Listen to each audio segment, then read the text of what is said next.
Hello and welcome back to Sprite Guard Plays HyperRogue. We are on a pretty exciting adventure, and we are closing in on the last few things that we need. And so I am scanning our list of treasures, trying to see what it is that we have not gathered yet. And I believe red gems from the Red Rock Valley are the next thing that we need.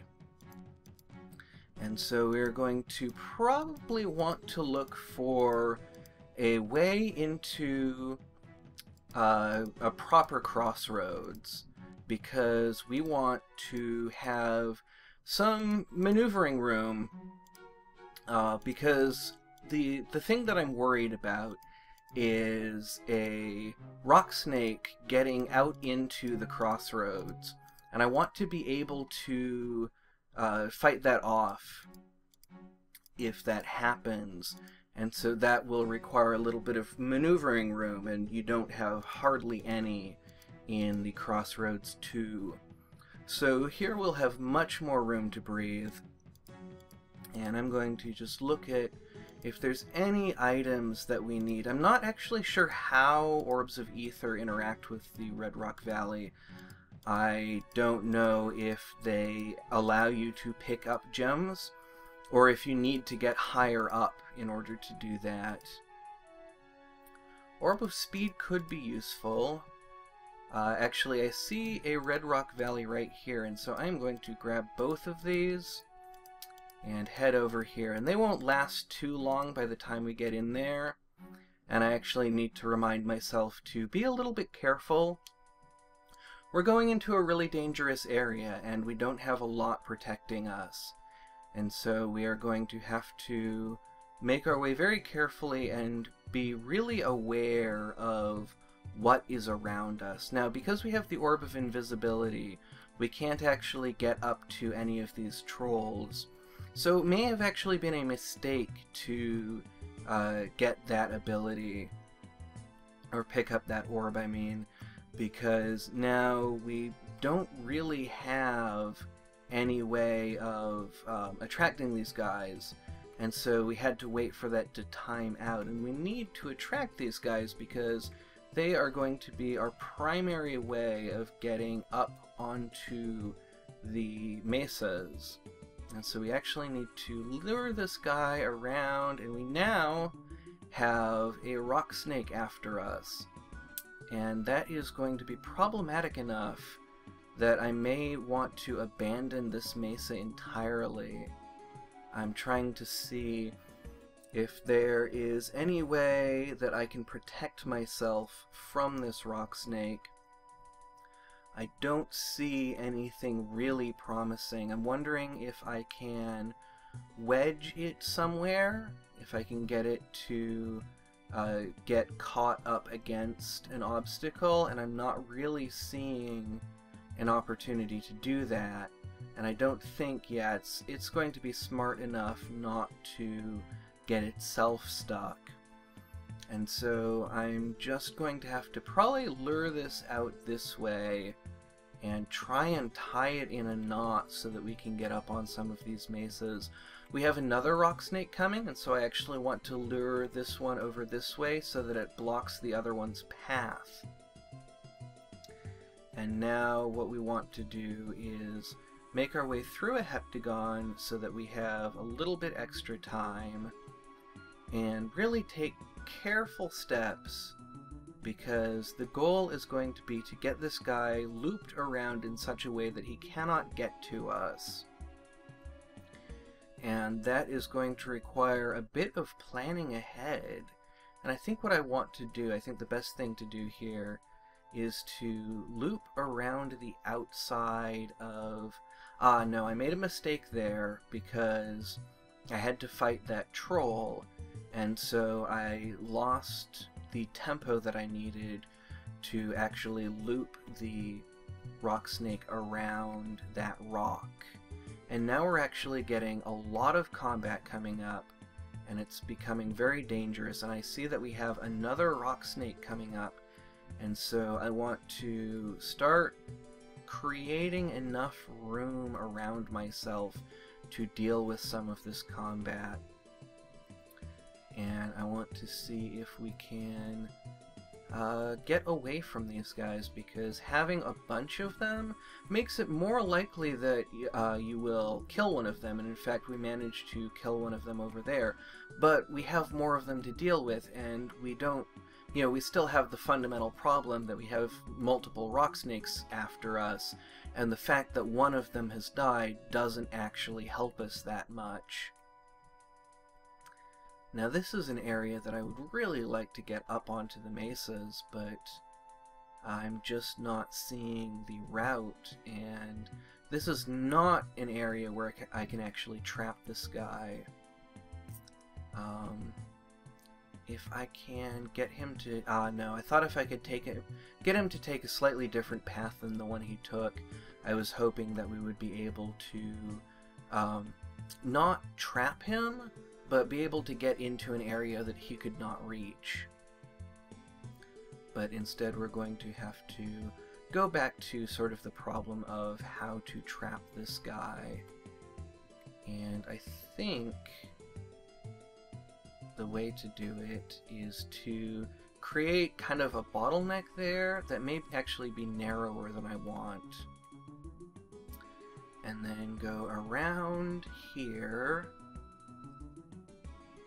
And I am just not reading out the tactics that I want to see. I have a very hard time kind of picturing in my mind how I want to get this guy to move. And I'm trying to figure out if there's some way to get him to loop around, and I'm just not seeing it, because I need a place to escape to once he has moved his head around, and I'm not seeing a place that I can get to from which I can escape. And I run the risk of actually getting trapped inside of him and never being able to get out, and so I'm just going to disengage.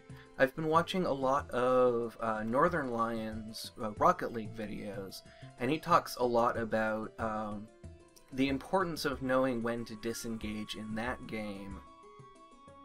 And he's kind of...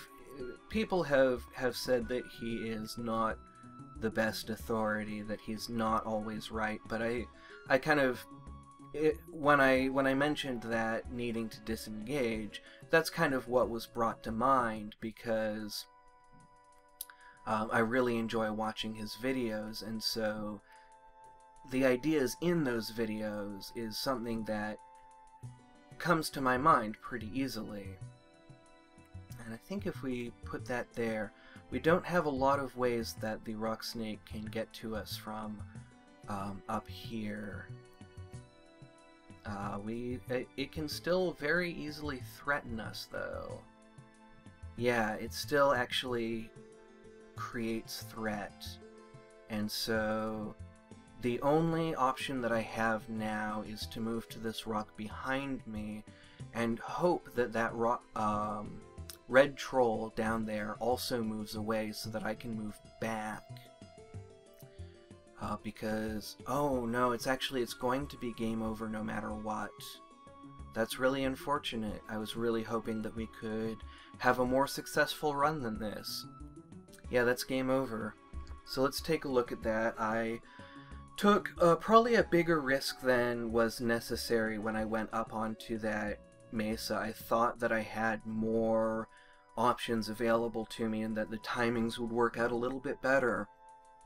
Red Rock Valley is definitely an area where I need to do a lot of work in order to really be able to proceed confidently, and probably what I need to do is I need to go back into the forums, the Steam forums, because I know that Tricoxahedron put some images of ways of dealing with rock snakes, different patterns that you can lead them in, and I need to get a better understanding of how those patterns work, because as far as I can tell, what you need to do is you need to loop the rock snake around a few different heptagons and kind of get its get it to go down a path that will eventually trap it, but will allow you to escape. And so that can be pretty tricky, and I don't have a lot of great ways of doing it. I think maybe if you went around a triangle of these and tried to get the rock snake to go into the flat side of the triangle, and you retreat into... No, because you need more room than that, as far as I can tell, because if you are on a heptagon and a rock snake is completely blocked off, but you're adjacent to it, that's game over for you, because the rock snake is still threatening the space that you're on. And you can see, actually, the rock snake cannot get to the space that I'm on, but because it is next to me and it is threatening me, and I have no spaces that I can get to that it is not threatening, it's still game over, even though it seems like I should be able to move to the south there. And so that's kind of a disappointing way for it to end, and we're not going to be able to tackle any of the big challenges. So probably in the next episode we're going to head back into the Red Rock Valley to try and practice a little bit more and have a better understanding of how to tackle it. And then once we kind of conquer that, we will probably try to go back into the whirlpool and try and conquer that. And then once we've done that, what I want to do is use an orb of water, which I believe we get for conquering the whirlpool, and try to get one of the more obscure achievements. And so that is what I am planning to do in the future, and I hope that you will join me for that. I'm really looking forward to it. There's a lot of really interesting stuff for us to work on. And so I hope that you will continue to join me, but most of all, thank you very much for watching, and have a great rest of your day.